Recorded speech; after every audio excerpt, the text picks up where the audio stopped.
It's been a while, but welcome back to the channel. Tropics are really quiet.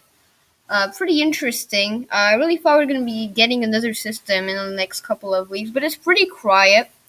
We don't have much going on. We had like a tropical wave right here that had like a 0% chance of forming, but it looks like it generally dissipated. Maybe it's like this thing right here. But other than that, we do have that old disturbance, which kind of died off at this point. And that's it. We don't have anything else. We do have maybe something that could be happening, maybe in the South Caribbean here with some moisture and stuff like that coming in. But otherwise, not much. We do have this big front of severe weather um, that's been really pushing those severe lightning and storms, which is going to be coming in the ocean, but that won't really do anything at all. So that's what it is.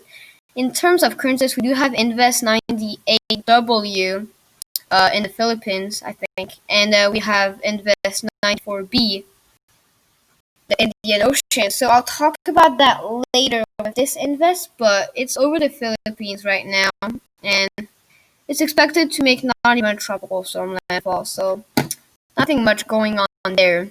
Um, Not much stuff. No recon or anything. In terms of satellite imagery, again, not much going on. If we go to the Atlantic, um, let's see here.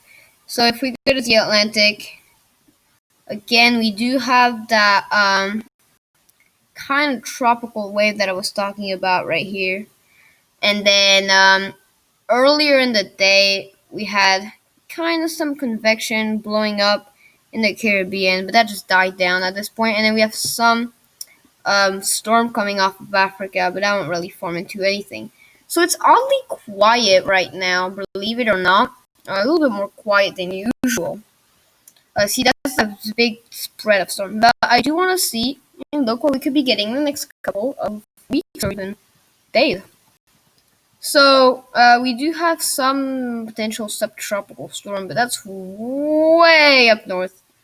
So that probably won't even be a storm or anything all the way that up north. But we do have that potential for something forming, but then it kind of goes south. So could it maybe be an invest or something? Maybe. Will it be one? Probably not. Um, Otherwise, not much forming. I'm calling for something though, because look, we do get this like low pressure right here forming, which is interesting all the way south in Africa. And if we do look at this, it's gonna be if we do kind of like look at this, look at it kind of spin up near the coast of Africa, and then this thing, it actually moves into the Caribbean. So could we see that tropical wave track in the Caribbean, like what happened to Bertha, and maybe form into something? Maybe we could be seeing Dolly with this. Possible. Will we see it? Probably not. Again, we do have that low pressure system forming in the Caribbean. Hurricane right here also for the Pacific. But then really nothing really forms out of that when we get to that 384 period. Just lots of moisture potentially for the Caribbean. So I think our next system has the most potential to form in the Caribbean with this. Again, we do have that Cat 1 to Cat 2 hurricane there.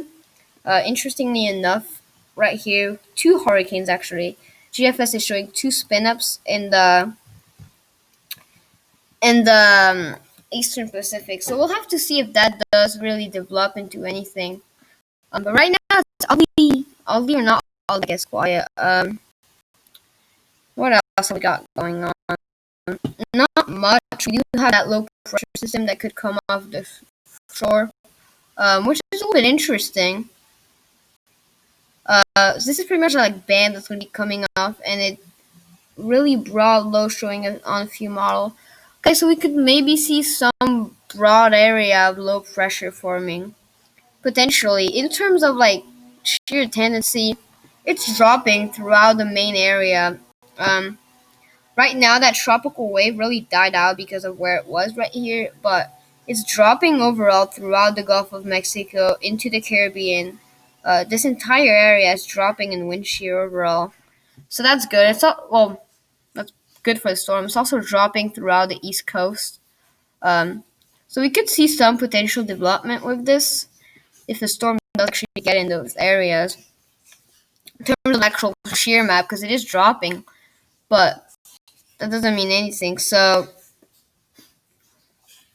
again, we do have some unfavorable wind shear right here, but overall, it's kind of green throughout the Caribbean, but it's throughout the Atlantic. It's not too favorable. Let's just say that. But yeah, that's pretty much it. We don't really have lots to talk about, and that's why I haven't made a video in a while. But yeah.